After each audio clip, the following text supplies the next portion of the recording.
CP, what's up, brother? Oh, dude, we're great. Just moved into the new apartment, Conshohocken. So, yep, smooth as it could be, man. Can't complain.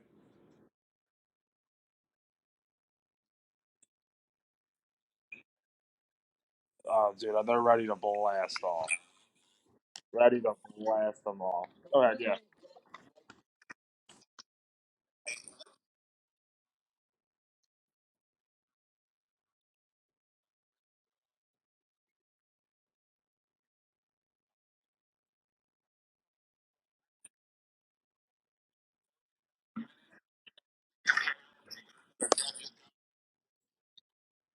We're dapping them up, no doubt about it.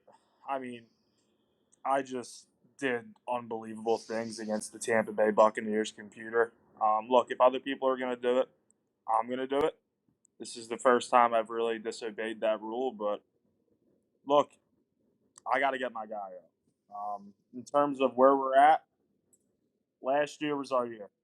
Last year was our year. The previous year, obviously, lost to Cleveland in the Super Bowl. Um, I mean, it was almost an unplayable game.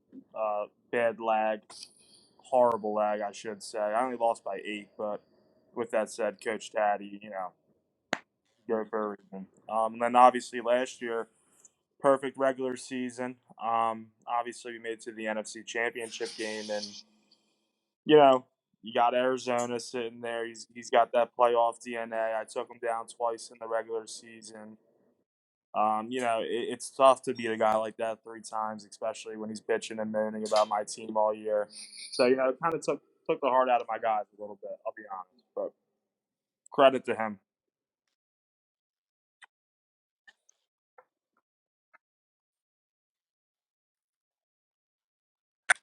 Well, obviously, it was touched up on about what was their original 9 or 8 or something. Yeah, so you guys played your one season, and then it was Easter. I guess it was 2, 3 years ago, right when COVID started, and that's when everybody was just like, "All right, yeah, we'll join." And the next thing you know, it blew up. We had 32 youth. My girl's laughing at me over there. Um, big San Fran fan over there. Her big Roy Seymour jersey's actually, I think it's coming tomorrow. But yeah, no, she's a big fan of the MML. But yeah, and then next thing you know, yeah, we got 32 users. I mean, in the middle of COVID, none of us were working, so we're getting seasons done in 5 days. It was, and like I was just having this conversation with my girlfriend. She's like, "What's so special about your league?" And I was, nothing else out there that does this. What we do, the content, the 32 users advancing every day like men. It's just, it's rare. It's why the MML is, and like people think I'm kidding. Like it's a privilege to play in this football league. People take it for granted. A guy like John Warner, who obviously will touch base on that his nuke last year, him leaving the league. Like when people leave the group mate, it's the same thing. Like thin ice, man. Like know your role. Appreciate this. Like I got to give a lot of credit to the new kids. Minnesota, New England, Coach Dake and Coach Kern. I mean, look, obviously they're not spectacular players, but I think they got the memo what it takes to be in this league.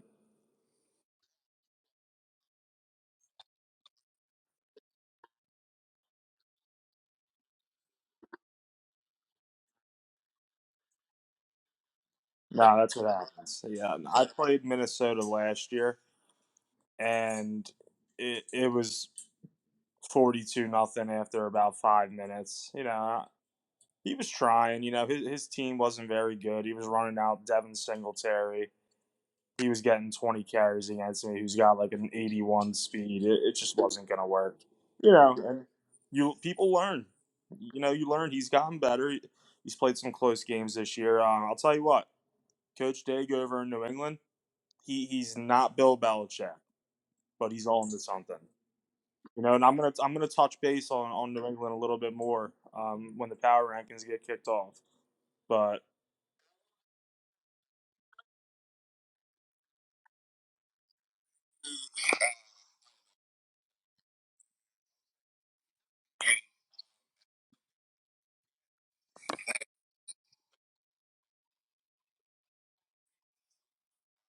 Absolutely.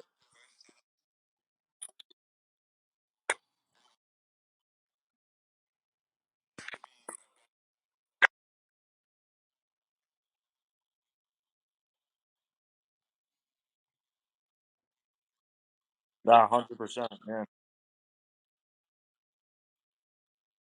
Now, personally, I don't watch Madden on Twitch unless if it's an MML game. I don't go to YouTube or any of that shit.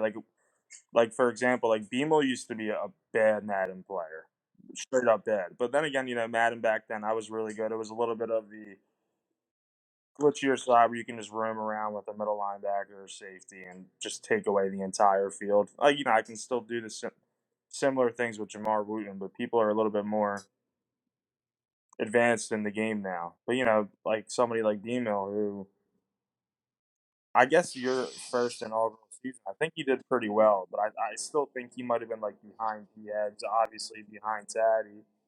And then the next thing you know, he goes out, buys a Twitch membership. He's on YouTube every night. I go over to his house. Him and Allie are like cuddling, watching fucking Big Daddy, Big Daddy Saints YouTube channel, like on the run glitch and shit. As Coach Warren of Cincinnati would say, man, getting in the lab. It's been a popular phrase all season long, but I mean, it's true.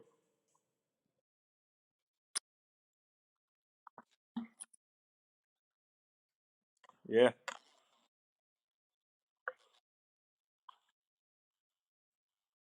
Now look, like people, and this has been a recent discussion lately. Oh, everybody does is play 3-3-5 and PA crossers. It's stoppable. You can beat the 3-3-5. You just got to try something new. You're not going to be able to run the same five plays over and over again. Um, so I think people in this, not everybody, there's a good chunk that they don't really get that. Like I watch some streams and I got a guy like Nate Monroe who he chooses a play. And I'm like, Nate, what is this route concept you have going on? He's got like seven people running zigs with his tight end going out on a flat. It's just, it's hard to watch. You got to adapt in this league, man. You got to adapt. And a guy like Nate Monroe, a guy like Brian Hengemill, who were once toned as great players, the next up and coming thing, and they fall off. It kind of feels like a Mike McCarthy in Green Bay, where he was a big coach with Aaron Rodgers 10 years ago, a decade ago, and especially watching this recent playoff game that loss against the Niners, it just feels like the game's passed them a little bit, passed right by them. So yeah, so like for example, like Brian Hengemill and like Nate Monroe, like the names I just mentioned, like they still think it's 1971, where it's just I'm gonna run the shit out of the ball and I'm gonna hit hard and I'm gonna win football games. It just doesn't happen in this league now.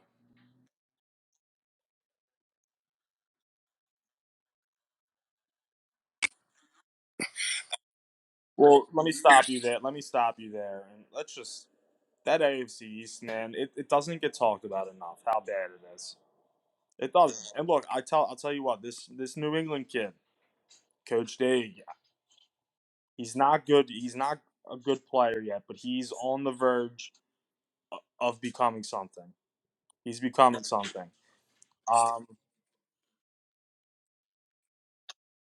I don't know about that just yet. We're gonna talk a lot about Buffalo when these power rankings kick off because I got to give Coach Jaffe some credit. He's loud, he's annoying. Sometimes he's on a hiatus where you won't see him for 6 7 weeks. Force wins, play my computer, and then there's times like midway through the year. I mean, when he's sitting at 8-0 with a 407 to 147 point differential. So, I mean, he's got a loaded roster too. So, you know, I mean, the AFC East is his until somebody really steps up and takes it. But see, here's B, and again, BX has a really good young team. Like, I'll dig into his roster a little bit more when we dig into these power rankings. But it's just it's the same Brian Hengemill we've seen for 30 straight seasons now. The same Brian Hengemill. it'll be 4th and 1, and he's down by 6 with a minute and 30 to go, and he's like, dude, the analytics tell me to kick a field goal here, man. Like I swear, like he would rather kick a field goal than score a touchdown. And I know your brother, Denver Broncos, shout out for his podcast. He touched base on that a little bit. But that's how BX is. Like when I used to play, I've been playing Madden against BX for 15 years now, and it's been it'll be 4th and 1 at his own 35, and he's like, dude, I'm gonna punt. It's the smart thing to do. That- That's what Jeff Fisher would have done.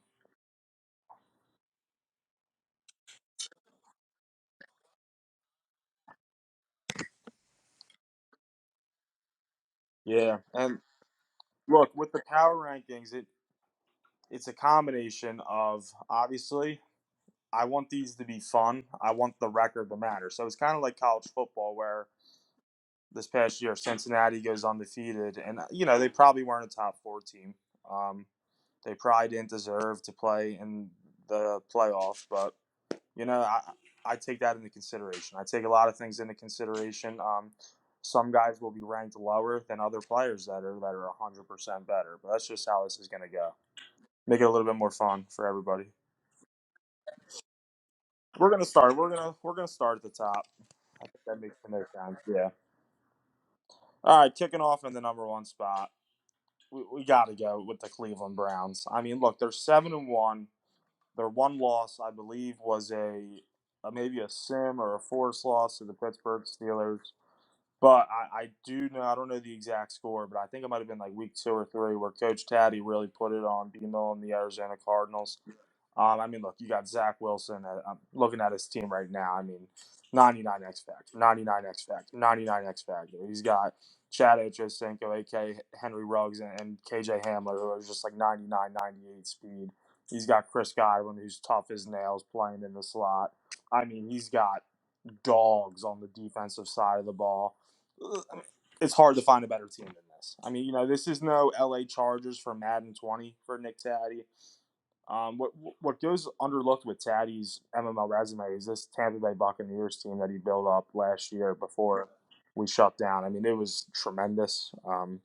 Justin Herbert was playing at arguably the highest level any quarterback's ever played in this league. Yeah, I mean, look, it's a factory over here. I compare Taddy to Nick Saban for a reason. I mean, he's a machine. So, here's the thing with Taddy is that you know there's good. Like I consider myself a really good player in this league, and I'll have slip ups. Like for example, I lost to you last year, 2 years ago. Like I consider that a slip up. Like I lost to Mark before, slip up. I lost to Nate Monroe, who fucking sucks, slip up.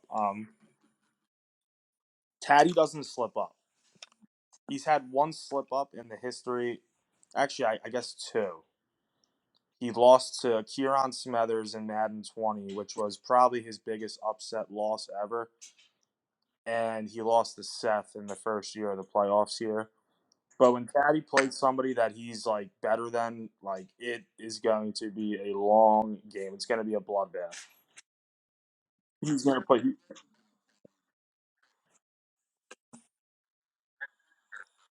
Well, here's the thing with Taddy. Tad, if it weren't for Madden 20, where obviously you got to give him his credit, he was the best player then. His team was much better. I mean, he was loaded, right? So that first inaugural draft was huge because he's got DK Metcalf and Andrew Luck and Dalvin Cook and a great offensive line and all these studs on defense. So we were outmatched from a roster standpoint. But with that said, I mean, he at that point like 100% logged the most hours on Madden leading up to the league. So he was well prepped. I mean, he was unbeatable for. I think he had a 60-game win streak before Coach Tucker finally took him down in the regular season. But it was. I mean, it was a long time. I was writing recaps, and I was like, why do I even write about this guy? He just murders everybody.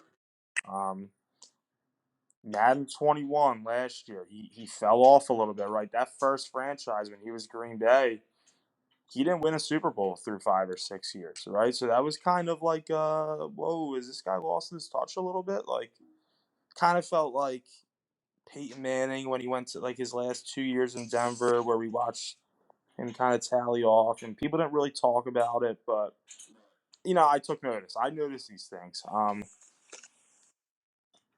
Obviously, he got his mojo back with Tampa Bay. I mean, that team was just absolutely loaded, firepower on both sides of the ball. He was punishing guys. And then this franchise won Super Bowl. I believe it was against me. I thought I was going to win. I was very confident going into that game. I was on like a 10-game win streak. But, at the same time, even though I lagged and it was a shitty game from that standpoint, you got to give him credit. He deserved to win.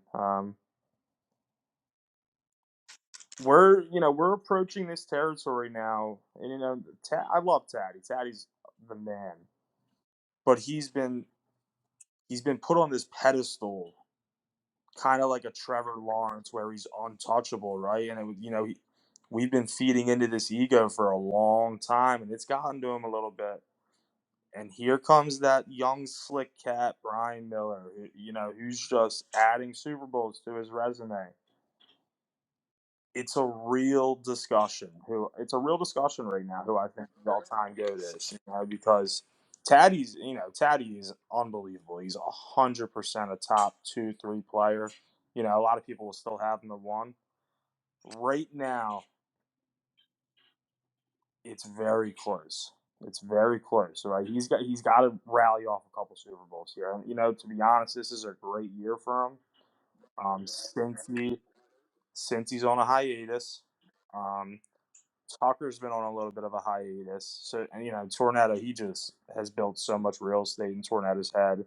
Jacksonville can't beat Cleveland. That's a dog going against a Chihuahua. It's a Chihuahua going against a Great Dane. He's just outmatched, not from a roster standpoint, not from a talent standpoint. It's all mental. So I love Jacksonville. They got a really good thing going. I just don't see them overcoming that hurdle. I don't think they can hurdle that at all. So,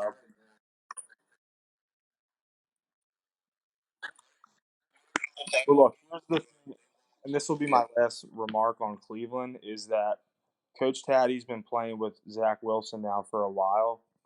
He now has him doing X Factor. He worked really hard the last 2 years. So now could be his time to go on that little bit of a run. Obviously, that week 2, 3 win against Arizona, it was a statement win.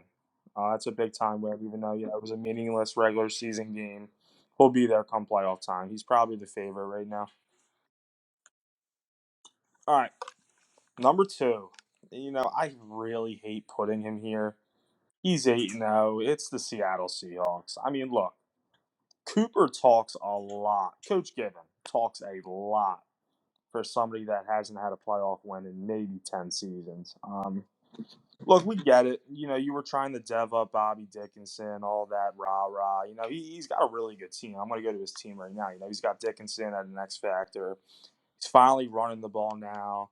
He's got Cam Akers. I don't know how Cam Akers is a 95 star because he ran the ball like 10 times over 4 years.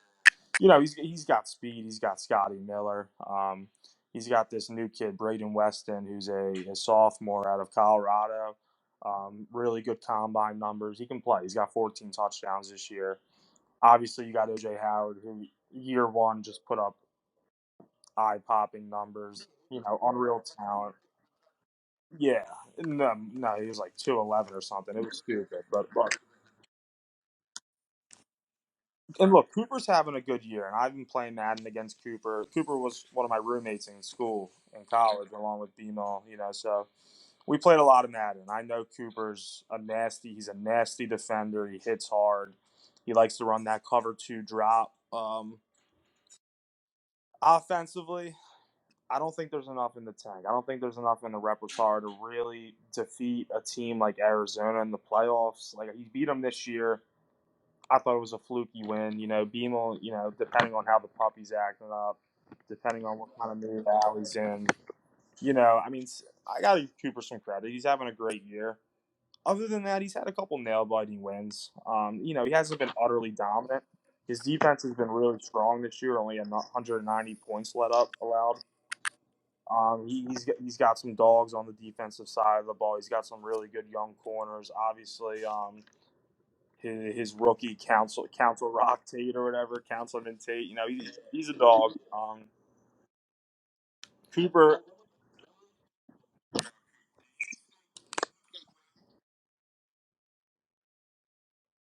Well, BMO has two losses right now.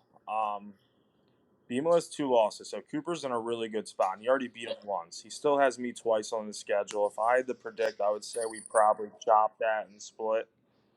Um, the fact that he's running the ball now 15, 20 times a game with playing that vicious defense, he's going to be a tough out.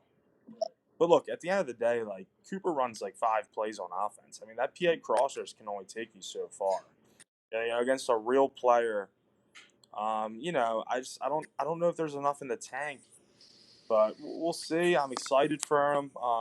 He's been chirping a lot this year. He's been chirping a lot about how he's streaming now. So it's good to see. You always want to see guys streaming this league. I'll be streaming more, hopefully with better Wi-Fi. But we'll see with Coop. I think he's got to get humbled a little bit. I don't know who's on his schedule coming up. I might be able to humble him a little bit. Um, right, that doesn't count. Tennessee doesn't play defense. Although I'll touch on Tennessee later. There's some sleeper potential there going into next year, but yeah, Cooper has one playoff appearance in this franchise. And it was came in as a 17-point favorite against Atlanta. Walked in the right in the Mercedes-Benz Stadium as a road favorite, and he got beat up on both sides of the ball. So we'll see if he can overcome that adversity, but I don't see it. I don't see it. All right, we're gonna head to the three spot. We're the Jacksonville Jaguars. I mean, look, they're dominating the regular season again. Coach Tornett is, we know, yeah, that AFC South is it's a middle school division. I mean, Coach Monroe's got some spunk. Coach Smathers and the Indianapolis Colts have probably been the biggest disappointment, just in terms of Kieran used to be a pretty good player, and now it's a disaster over there. Who am I missing? Rob. We'll talk about Rob later. Coach Great. Well, Jacksonville is loaded. This is probably the best roster in football. Obviously, he traded Burrow in a nice package to get Lamar. So that really fits Tornetta's style of hike and scramble as much as you can. He's obviously got Nick. Oh, did he? No, he's got Nick Chubb in the backfield still. He doesn't run much. He's going to trade Chubb at the end of the year, I would assume. He Tornetta's got all these different receivers. Like now he's got his own little sophomore TJ Tornetta from Bloomsburg, who's got 1,414. He's got Terrence James, who's got 1,216. So he's got Darnell Mooney, who's a 99 X factor, and he has 18 catches on the year. So he just cycles around these players, devs them up against fucking idiots, and then trades them, gets draft capital. He really took advantage of the coach Yolando, who was previously with Minnesota, and he traded for Andre Cisco, who, people talk about Jamar Wooten. This guy's fucking 24 years old, 95 speed, 97 X Factor. So he's a real difference maker. He's got Brian Burns on the edge, who's a top three rusher in the game. This team's tremendous. Do you know TJ Tornado at all? Also went to Bloomsburg, 4 years younger. This kid was our slave. We were seniors. He was a freshman. He was our slave for a good year. If I needed a back rub, snap my fingers, I'd get a back rub. If I needed my charger upstairs, he was getting it. This kid's got a ton of spunk. I don't know why. He played football at Bloom for 2 years. Really talented kid. He used to be a shrimp. He used to be like 5'1" and the biggest pussy ever. And then like overnight he turned into like 6'3". Great athlete. I would, I don't know if I'd call him a football player or a basketball player. He's a great athlete. Um, you can get in his head very easily. Like him and Coach Jaffe over in Buffalo have a nice little rivalry, and he, obviously he dominates that because he's the better player. But Coach Jaffe really knows how to get in his head. Every year, man. 100%. Yeah, 100%. He does 100%. So every year, man, I do these rankings, and Jacksonville's always sitting at 8-0, 9-0. They're blowing teams out. Tornadoes has some nice wins over the course of the last couple of years. Obviously, he beat Coach Taddy a year or two ago, probably his biggest win ever. He just fought, and again, I've been playing Tornado and Madden for a long time. He's annoying to play with all that scrambling. He'll make some bad throws. You can bait him into some bad throws. Obviously, he's got Lamar, so he's dangerous. I don't see him beating Cleveland in the playoffs.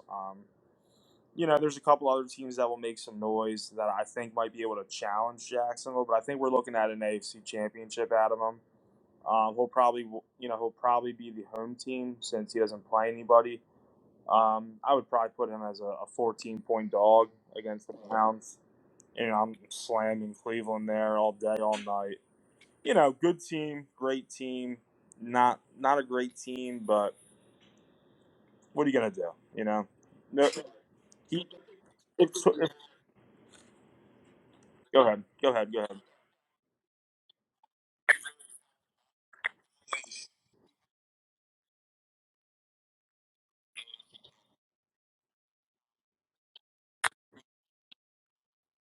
Yeah, we'll touch base on Pittsburgh, but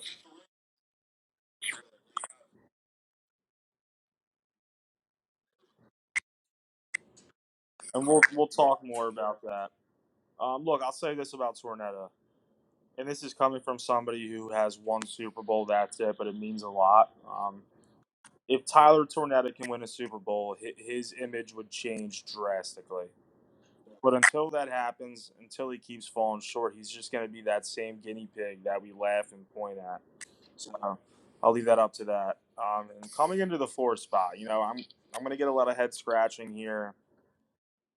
The Buffalo Bills are 8-0, have been flat out dominant through 8 weeks.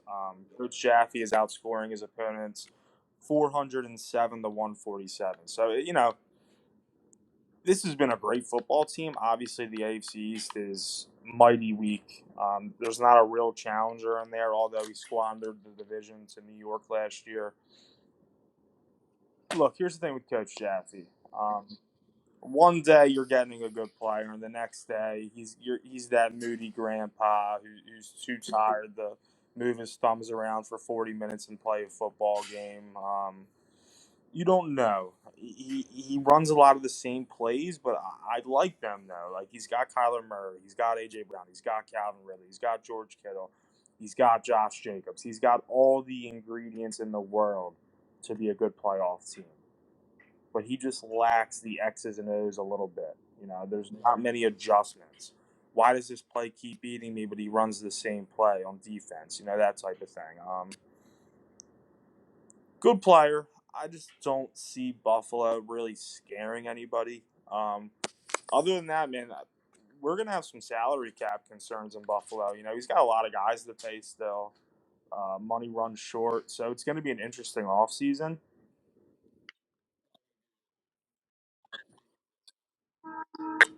100%. So, like for me, for example, like that's why I kind of set myself up perfect with Aaron Rodgers was at the end of his career. I brought in the rookie, so now I'm paying everybody, all my defensive studs, offensive studs, but I got a rookie quarterback who's not making a dime. So I set myself up well with that.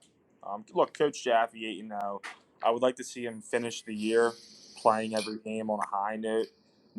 I think Coach Jaffe's a better player than he gives himself credit for. I really do. Like I watch some of his games and I come away really impressed. Like he runs the ball effectively. He can throw the ball. He runs couple different concepts. Defensively, he's got some work to do, but he's got some dogs there, man. He's got Buda Baker. He's got Chase Young. He's got Max Crosby. He's got Marlon Humphrey. So there's talent on that side of the ball. I just don't know if he's a good enough user to take advantage of it. All right, so with that said, we're going to jump to the five spot. Obviously, this is too low for the reigning champion, but Brian Miller, Arizona Cardinals. They're 6-2. That's the only reason why they're a little low. Look, this is probably the best offense in football. Josh Allen. Obviously I've been playing against him for a couple of years now. He's just sensational.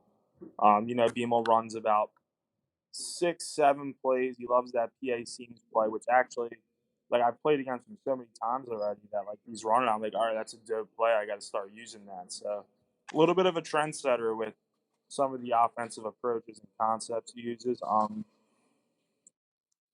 The 3-3-5, another one that I think he might have got from Coach Tucker, but now everybody's using it, including like Taddy and all that.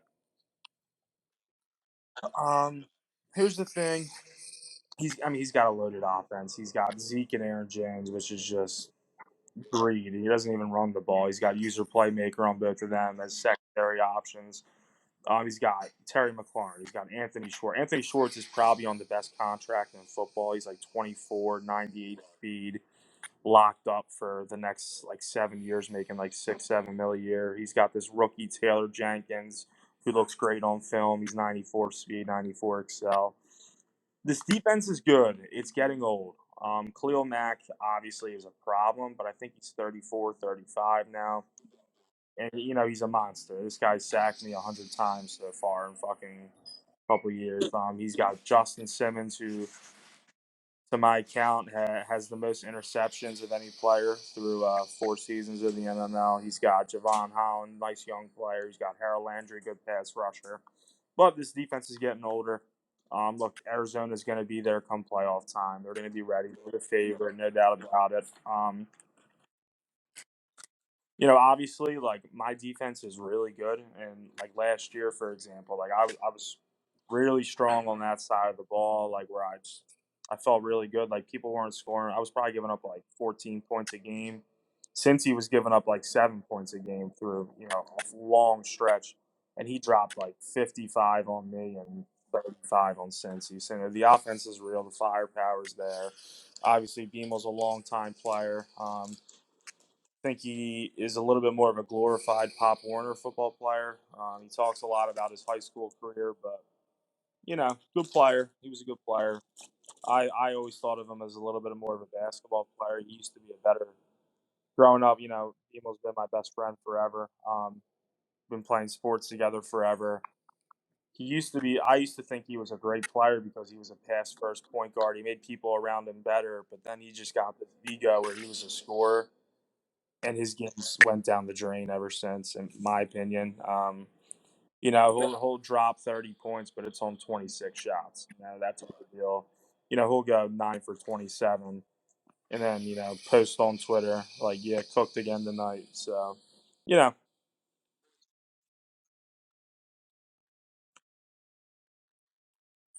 Springford. It was against Springford. Yeah, he started the game on fire. I think he had like 12 straight points, and then yeah, they put the kid that was covering, I think tore his ACL the game before, so he had a pretty easy matchup to start. Um, Fun fact: we were 12 years old, ARA rec game, Audubon obviously, and my team played his. We held him to 1 point. Um, I locked him up. The only time we've ever played one-on-one basketball, I beat him. Just too strong, too big, too physical. He was a boy. But look, Arizona 6-2, great football team. BMO rattles off another Super Bowl or two. It's not even a question for me. I think he's the all-time MML goat. He's right on Taddy's heels. Like even right now, man, I think he's right there with him. We'll see, man. I would love to see. Like we haven't seen it in a while. I would love to see those two match up in the Super Bowl again, man. We're so used to it, but it's been a while. So good for him.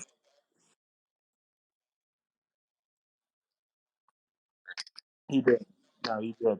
And that's when BMO really started to elevate his game, though. Like, he's so competitive, and that's like the shit with when he was accusing me of cheating last year. Is I don't think he actually thought I cheated. He's just so competitive that he's the type of guy that hates losing more than he likes winning. So that's the type of person he is. He's been like that forever. Um, so he really wanted to get over that hump, and once he got that first Super Bowl, I think in his head He finally, like, he leaped that hurdle and he finally knew he could beat Taddy, and he's been taking off ever since. One thing yeah, I would like to see those two in the same conference at some point because, like, and like, obviously this looks bad on my part. I've been in his conference a couple times. It always seems like he has a little bit of an easier road than others. Although I do think the NFC is more broad. I think there's better all around talent, but the AFC's got a little bit more firepower in terms of top tier teams. But Arizona's right there, man. Great team. He did just lock up Josh Allen, so expect this team to. The roster will go down a little bit, but this team, locked and loaded, top three team in football. Obviously ranked fifth. They're much higher. I just got to use the records a little bit. All right, coming into the sixth spot, and I hate putting this team there, but it's Coach Hardman and the Detroit Lions. And my tone says it all that coming into, and I wrote about this in one of my recaps power rankings, but like Hardman came into the franchise as probably the most underrated player, and he's dominated so much in the regular season. Now it's like people want him to take that next step. I don't know if he's that type of guy. I don't know if he's that type of player. I mean, look, this team's great. He's got Jaleel Fowler, who was one of the best prospects to ever touch foot in this league, and he's got 56 touchdowns with him right now. He's on pace for whatever that is. What is that? 112, 102. He plays in that NFC North. There's not much, especially with Coach Yolando out now as the Vikings. There's no real threat to him.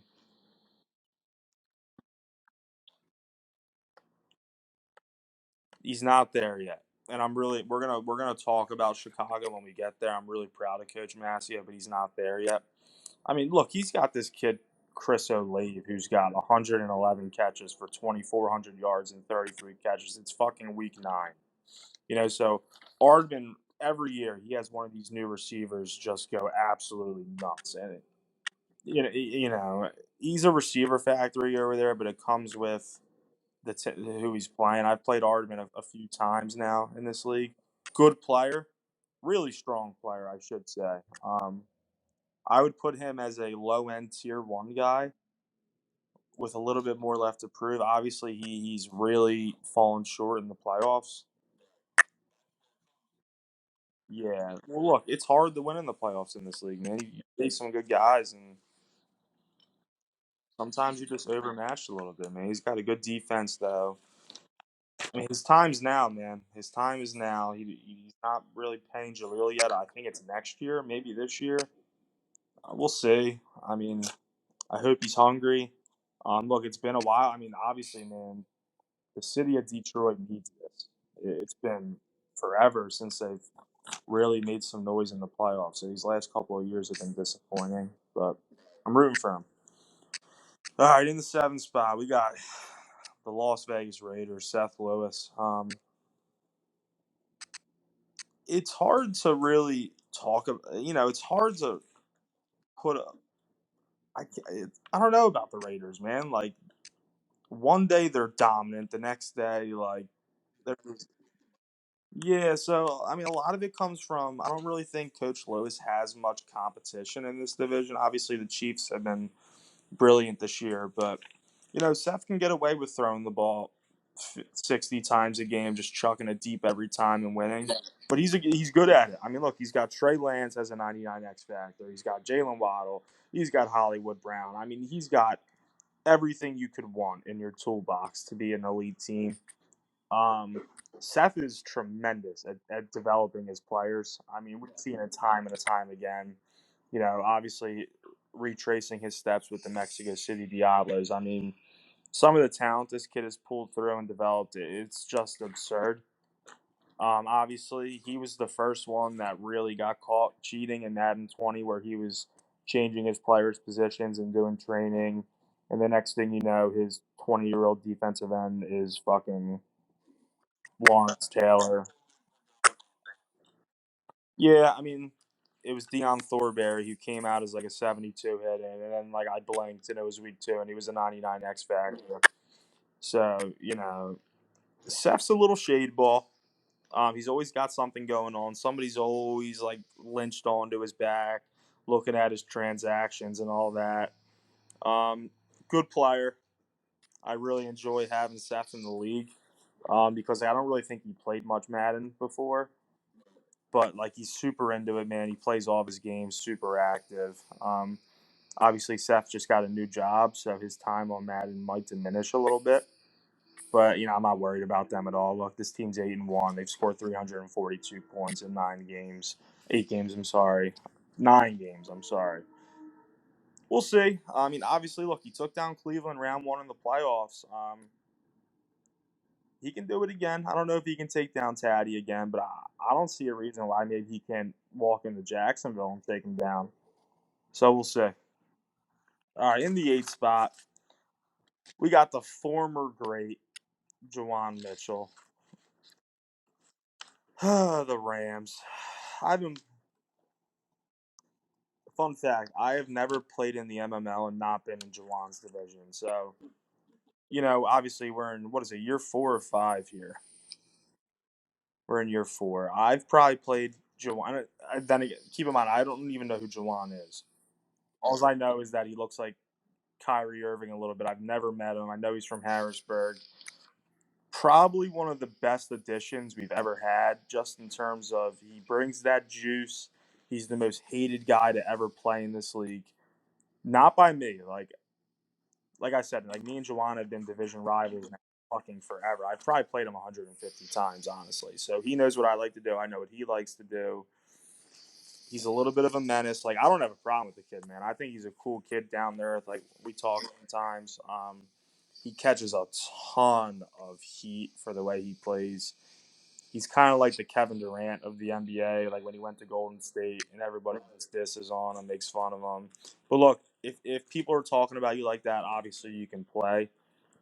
Um, he was really dominant last year, where he relocated a couple times. He was the Condors. Off the top of my head, I can't think of the fucking other one.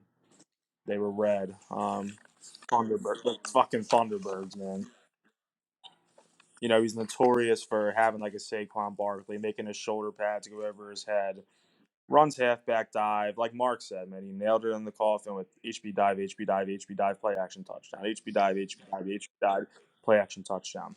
That's tallied off a little bit now, man. Now that people got some of these defensive adjustments, all that, the run game is not as effective now, right? Like, and one thing I'll never get with Jawan is like, he'll run an HB dive for -3 yards and then he'll run hurry up. I'm like, dude, like, why? Just relaxing. Find something that can dissect the defense a little bit.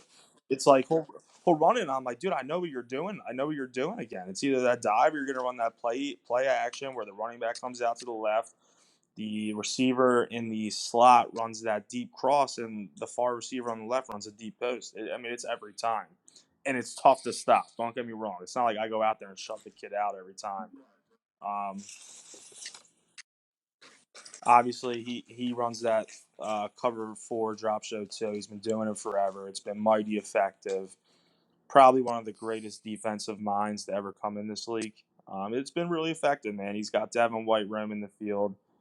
One thing I'll say is I don't understand all of his trades though. It's like you got all these dogs, but now you're trading them. So I don't know. I'd like to see him make a little noise in the playoffs. Obviously, year one, I think he walked in as the 1 seed. Did not finish the job. It's been disappointing for him since. I never thought I'd see a guy like all that shit. And I'm like, Johan, you run the same 5 plays every fucking time. You have for 30 years now. What's gonna make you any different? But with that said, man, I like Johan. I think he's a cool kid. Catches more heat than I think he should. I do not have a problem with him. Rams are 5-2. They're strong. 241 points for, 174 against. Isn't tremendous, but it's like I like this team. He's got Russell Wilson. He's got some receivers. He's got Terrell Leslie, who is just making absolute bread. He's got some dogs on defense. But again, I think there's salary cap concerns coming, so it's going to be interesting in Los Angeles. In the 9th spot, it's feels really good to put this guy here, man, because I've been dogging him for a couple of years. I've been getting on him. We got the Kansas City Chiefs at 6-2. Um, my girlfriend's over there. I don't even know how long I've been on right now. Spent 45 minutes. All right, we gotta go. We gotta go to Giant at some point to get some groceries. So I'm gonna try and shorten these up. But look, Kansas City, man. Coach Ramsey. I was in his division last year. He's a solid player. He's a solid player. He's got Patrick. You know, I'm not even gonna dive into his roster right this second. But like, dude, he was the Giants last year, and like he would give me fits a lot. And I'm like, dude, this guy's a nice player. And then 4 years into our franchise, I'm like, no playoff appearances. Like he's on auto. Kid jerks off the 2K. Like, look, he's got Mahomes. He's got Kyle Pitts. He's got DeAndre Brown. I mean, he's got Marcus Marion, who's a nice little X factor receiver on the low. Is that he's got Justin Jefferson? So I mean, this offense is fucking tremendous. I mean, he's gonna make the playoffs this year. I really hope so, and I hope he brings his A game, man, because I think he might be able to pull off an upset. We'll see. Ramsey, if you're listening, man, continue playing your games. It's good to see. All right, in the 10 spot, we're 5-3, but we got the 49ers. I almost put myself 11, but you know, I'm not gonna gloat myself. Obviously, we got the rookie quarterback, Nick McIntosh, 77 normal. So I don't have Super Bowl aspirations this year. I do think I might be able to make some noise. I mean, the cheating scandals were outrageous. You know, anybody that knows me knows that I love like accessorizing and customizing shit, giving my guys arm sleeves and shit. Like Jamar Wooten, obviously 99.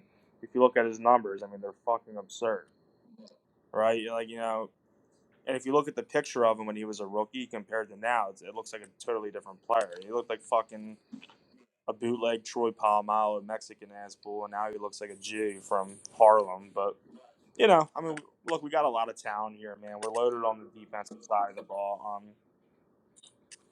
It's funny, man, because like I have one and only Zal on my team, and like some of these new kids in the league probably walk in and they're like, dude, who the fuck is that? And what is that name? So a little backstory: one and only Zal is Montez Sweat. And in our initial Madden 20 league, Keith Fisher, who used to manage the Houston Texans, good player, not spectacular but good, named it. We call him Za for the silliest reason ever. That his 2K jump shot was Lonzo Ball release one. So he made that name one and only Za, and then it just stuck. Like Seth had him last year with the Diablos. Um, yeah, so that's been his name ever since, man. I mean, he's a fucking robot. He's like 6'4", he has like a 93 speed. We have a lot of talent on this defense. Offensively, you know, we got Joey Nolan, who's a 99 X factor. Although I'm not running the ball this year, we got DJ Moore, Terrace Marshall. So you know, we put up points. We'll see. I would like to think I'll be a playoff team this year. And from there, man, because you know that's when I'm going to start staying a little bit more balanced, and I'll start running the ball more. Maybe I can upset somebody. But we'll see. And I just, you know, obviously, people getting on my back all the time, man. It's just upsetting because of everything I've done for this league with the content, the power rankings, the schedule, the advances, the recaps. You know, it hurt me a little bit. You know, I pondered the idea of leaving the league, but this league wouldn't have a heartbeat without me. You know, not to toot my own boat, but yeah, that's just how it is. I love this league too much. I half the reason why I do all that shit is because one, I like writing. It's like a secret hobby of mine, but I also like making you guys laugh and giving you guys shit to read and fucking.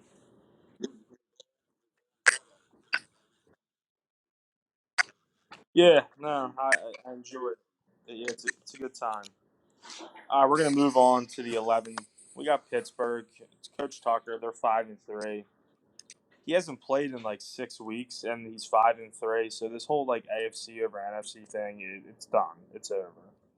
You know, I know since he's tanking too, but it's done. All right. Pittsburgh's loaded. He's got Billy Stewart, X Factor, DK Metcalf, Chuba Hubbard, Will Fuller, fucking Joel Strickland, who the computer drafted him as as a superstar. He's obviously an X Factor now. Loaded team. Coach Tucker's an animal, man. Like sometimes he'll play his games like 19 Budweisers deep and get the job done.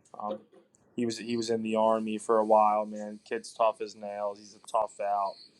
Really strong on the gridiron. He's another one who kind of really started that 3-3-5 like last year, and it fucking drove me nuts. I never used it until this year, but it's effective, man. But Tucker's a hell of a player. I hope to see him back here soon. He's been on a little bit of a hiatus, especially man. Since he's not playing, man, Coach Tucker, all it takes is a couple bounces. He takes down Jacksonville and Cleveland. He's in the Super Bowl. He has one career bowl already with the Dolphins when he had Lamar. So obviously, I'd love to see him back. In the 12 spot, man, Chicago Bears, the Windy City, Jake Massio, front runner for Coach of the Year right now, took over a Chicago team formerly owned by Black Daddy Trap. It was just going down the drain. Let's call it it is. But look, this team's 5-3, should be 6-2, man. Massio, who I still call Buddha because that was his nickname when he was like 8 years old. He was averaging like 37 points a game in amateur basketball. I mean, he had like a mustache and a six pack when we were like fucking 7. I'm not kidding, man. This guy was a problem. Um, he had our number on the hardwood, but when it came to the baseball diamond, I always got him back. Look, Chicago should be 6-2. Had a force win on the line, and he decided to play the computer and lost. And he obviously did a lot of great things as the Atlanta defensive coordinator under Coach Forrest for that. And then right behind him in the 13th spot, we got the Atlanta Falcons. Coach Forrest, man, like nothing makes me happier than watch Forrest play Madden because like he's anti video games. Forrest is the type of guy that like wakes up and does like the Bills and fucking goes for a jog and yeah, like watches paint dry. So like to see him become a kid again is great. Like he's so into his streams and everything, man. I think it's great. Like he joined the league late Madden 20 as the Jets, and it was hilarious just watching him play. Like he would run the ball 37 times a game, sprinkle in a few like bootlegs, but man, he's super into it. He's got NFC South's fun, man, between Forrest, Screech, and Daffy. It's a great division, man. Got Andrew Riley and Jordan was like the best back in football. He's got some dogs on the defensive side of the ball. He's got Philip Lawton. He's got a couple other guys. So there's pieces here. There's growth. I've played runs cover 3, drop sky or whatever. Every tough to really get chunk plays on him. Obviously, he had a good thing going. He was under Coach Caddy for a while. He started out as his special teams coach, made his way up to the tight ends coach, and then eventually took over DC coordinator position duties. So man, what an addition for him. Another great basketball player growing up, multi-sport athlete. When we were 12 years old, he actually hit 327 for the Methacton Little League All Stars. Had a couple knocks. First time I ever encountered with Forrest, we were like 9 years old. Forrest is always a year younger, but played up, and I was like fucking 5'2", like 275 pounds, and hit a fucking monster home run against him. He like came up and shook my hand. Little storyline there. Forrest, great guy, man. He actually started this franchise not in because he had recently gotten married, and then he was just like, "What am I doing? Like, why am I not playing football?" And here we are. I mean, Falcons 4-3, um, 20 plus 25 point differential through 8 9 weeks. Yeah, this is a good football team. Um, I would really like to see Atlanta back in the playoff picture. I would love to see them as a playoff team because man, they're gritty, they're tough, tough out. So we'll see. Well, yeah, it doesn't count. All right. To the 14 spot, we got Dale Judge, New York Giants. They're 4-4. Oh, Dale. I mean, look, another guy where like coming into the MML, I don't really think Dale played Madden. He did which is so much heat. And the problem with him is that he can't take a joke. He doesn't. I don't think he gets that. We're actually. I didn't even. A lot of people aren't kidding. Like when they call him a faggot, they target with the way he reacts. But look, man, this is a good Madden player. Obviously it's not a great year for him, but I played him like 3 years ago, man, and he busted my ass. There's talent there. Obviously, him and Carolina. I mean, that rivalry is it's number one in the league right now, man. It's real entertainment. That's MTV himself, Steven Lopez. You know, he's had some off-field concerns with the marijuana and the strip clubs. Obviously, he got kicked off his team at University of Texas his sophomore year for that fight with the assistant coach.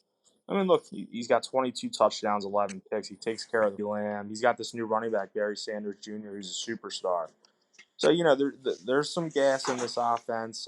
Andrew Gore is in his second year, who I think is one of the more.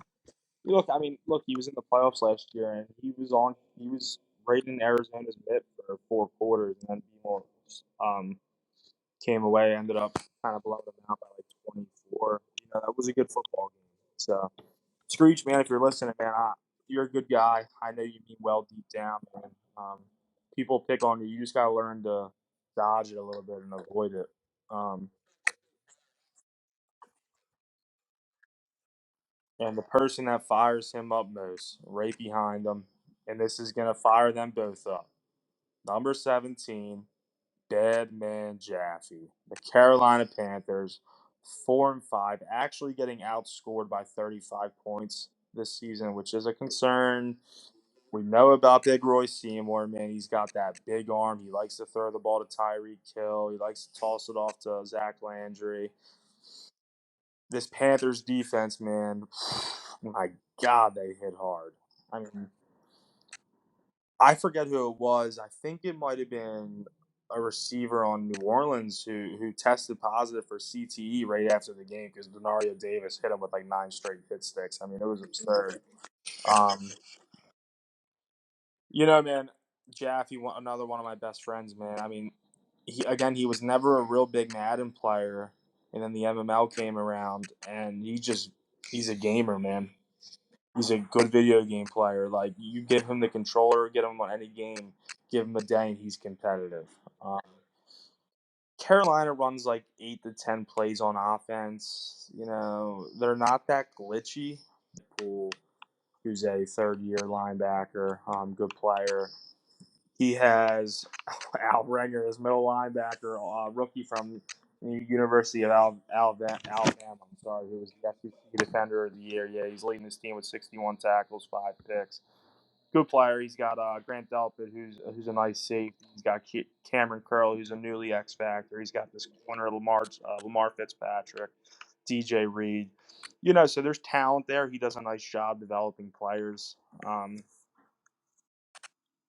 Nothing would make me happier if Carolina made it to an NFC Championship game, made it to the Super Bowl.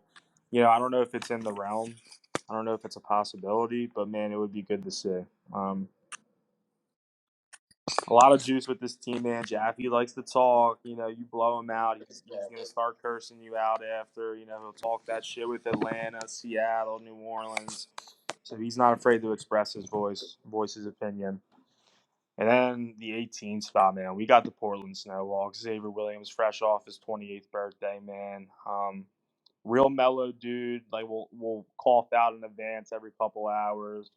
Like once every year is usually when he'll start bitching about something, whether it's how offensive linemen don't progress at all, they don't get X factors, or no injuries on, or some shit.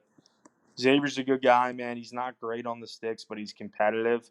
Like coming into this year, Portland was one of my underdog teams. I thought they were going to break out a little bit, and here they are. I mean, they're 4-5, 4-4. I'm sorry, they've actually outscored their opponents by 5 points this year, man. So, I mean, look, I'm going to go to this roster right now. I mean, there's no notable names. He's got this second-year quarterback, Cole Hart, out of the University of Washington, 14 picks, which isn't bad. He's completing 68% of his passes. So there's something there. He's got Lenny Foe at running back, not the real Lenny Foe. Don't know who that is. He's got McCaffrey, too. He just doesn't use. So I would like to see him try and trade him. He's not a big thrower of the football. He doesn't put up gaudy numbers. It's just a quiet football team, man, where he'll rattle off a couple real close wins. Another good friend of mine, Xavier, smokes a lot of marijuana. So, if you're playing him and he'll take a flag or something for delay of game, he's taking a bong hit. There's a 95% chance. Recently got married as well. Good for him. His wife Emma was actually a cheerleader for the New York Giants football team for 7 years. I think she did gymnastics at the University of UCLA. So obviously an athletic family there. I talked about it a little bit yesterday briefly, but I mean Xavier was a big time running back in middle school, man. Every morning they would show a little footage. That's my apartment doing something.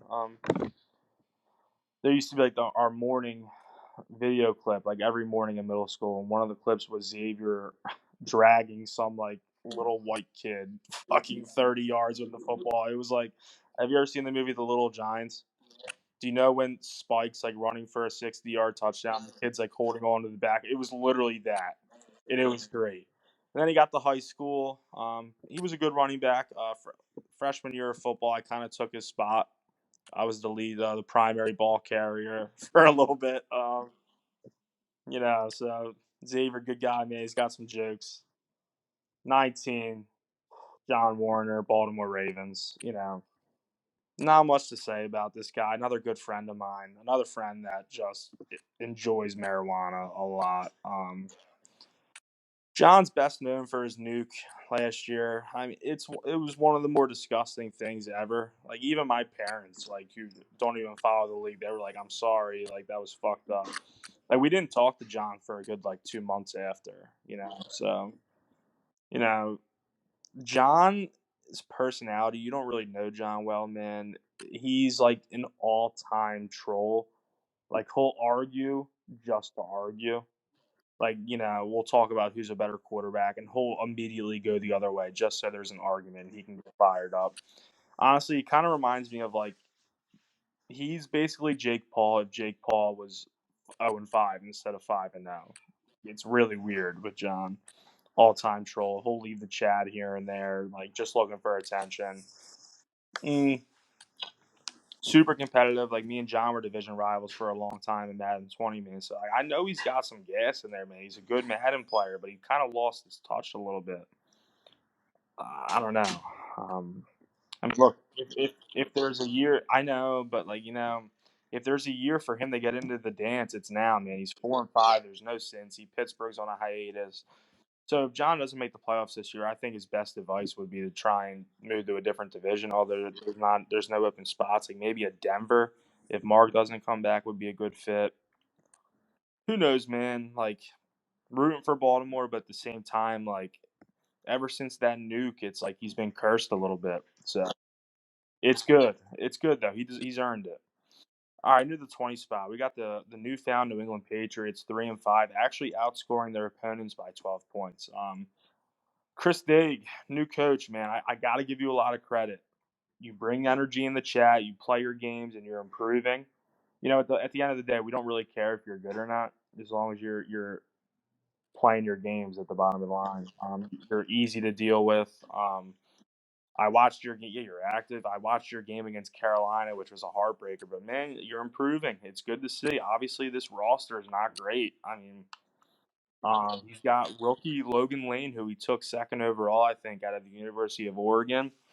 A lot of scouts weren't high on him just because they didn't know how that gimmicky offense would translate to the NFL. But he's done a nice job. He's tossed 24 touchdowns, 27 picks. Not bad for a rook.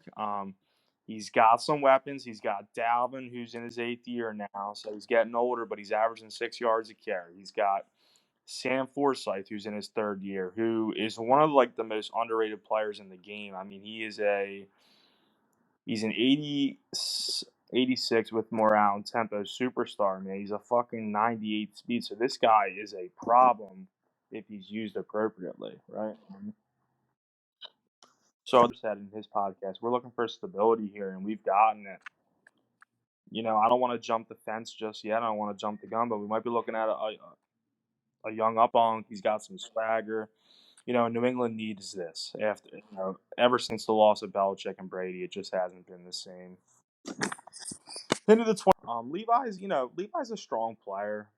He'll never 14-3. He is what he is. He's got a good teammate. He's got Trevor Lawrence. He's got Damian Harris. He's got DJ Chark, who I completely forgot about, was an absolute monster in Cincinnati. He's got Rondell Moore, who's turned into a young stud. He's got a really good young defense led by Joey Crawford. He's got Denzel Ward. He's got the rookie Eric Manuel, which probably are the best rookie we've ever seen. 86 overall star safety, rookie out of Texas A&M.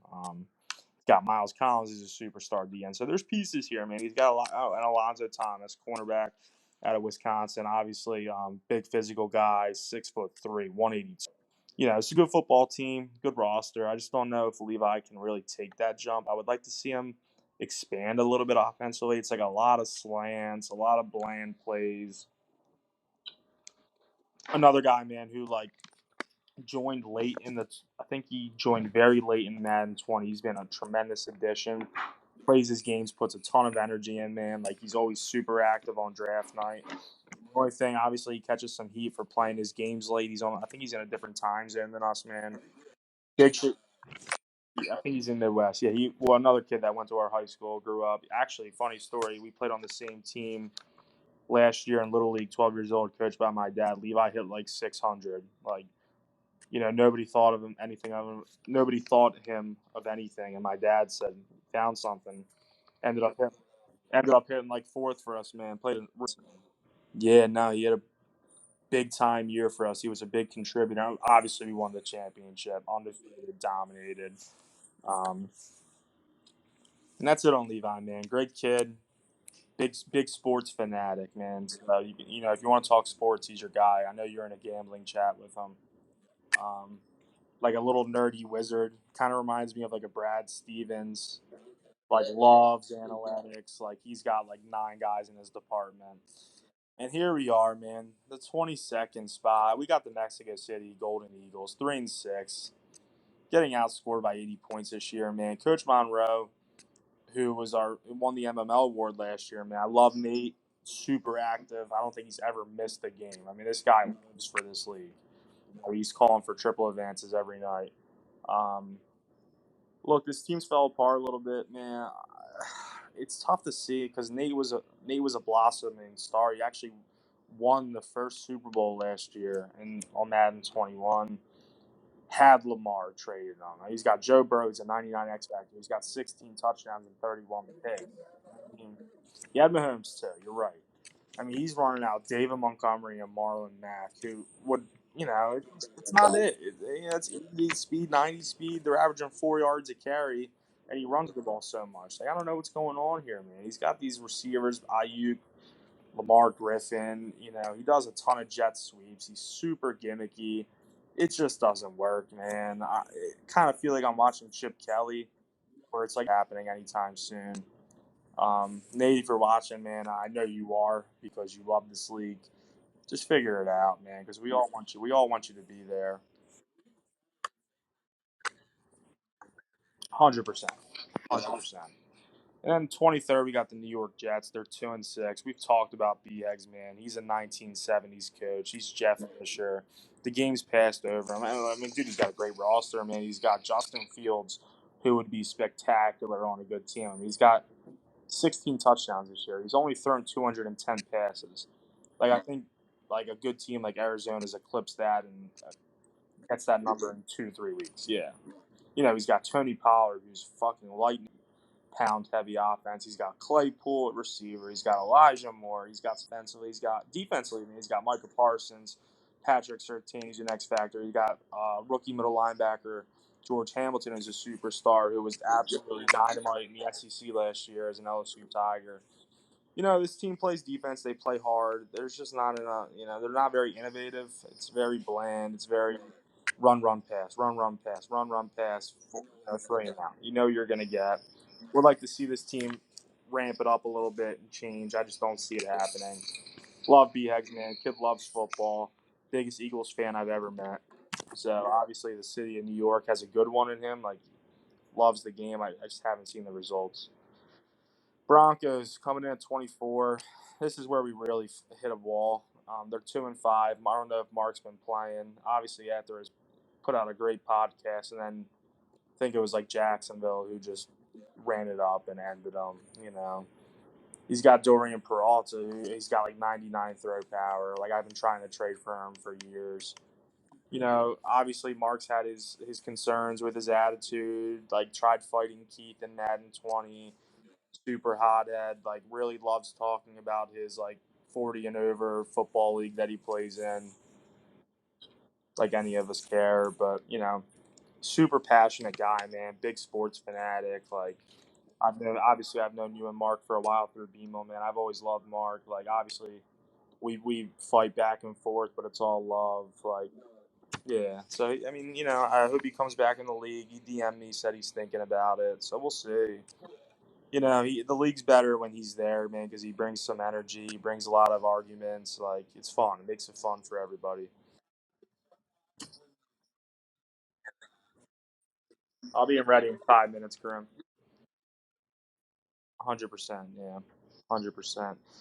All right, 25th, we got the 2-6 Tampa Bay Bucks, coached by Marcellus. Man, it's a shame because in Madden 20, Marcellus like every year was like 14-2, 13 and 15-1.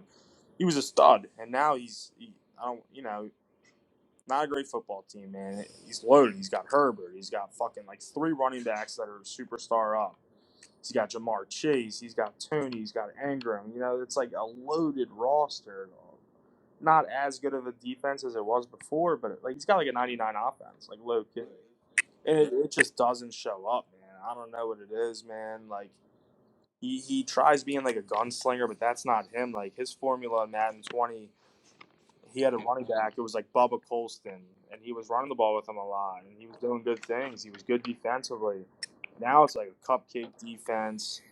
Obviously, he left the chat too, a little bit of a hiatus. I just got done fucking running it up on his computer. Hope he comes back, man. He said he will.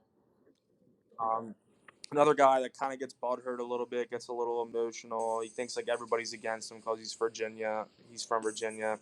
It's not the case, man. We all like you. He's kind of got like that little bit of a fratty boy type attitude. He's from JMU. He wears the pastel colored shorts and shirts. We'll, we'll see. In the 26th spot, we got Coach Raven, the Titans. They're 2-7. Robert will be he'll be a ghost for 9 weeks, and then he'll start cursing everybody out about advanced speeds and cheating scandals. I mean, Robert doesn't even know who Jamar Wooten is, and he was like, "Yo, you cheat, shut up." Another great friend of mine, man, super competitive, puts up some fire streams when he's got the video cam on. Like his freak outs are all time, man. It's like Ari Gold from Entourage. Like it's just a fun watch, man. Tennessee has a lot of talent. Like every year, Robert doesn't even do the rookie draft, and they just fucking they just shit him out of another X Factor quarterback, which he trades for 2, 3 first rounders. A lot of talent on the defensive side of the ball. Obviously, he's got Myles Garrett, who's on the block. If Robert locked in for 17 weeks and didn't and played tilt free football, he's probably looking at like a 9-8 season. He might be able to surpass Mexico City. But until that day comes, I can't talk about it. All right. So then we got Miami Dolphins coming up next, 2-6. Obviously, Coach Larry, another great friend of mine, was a roommate of mine at Bloom.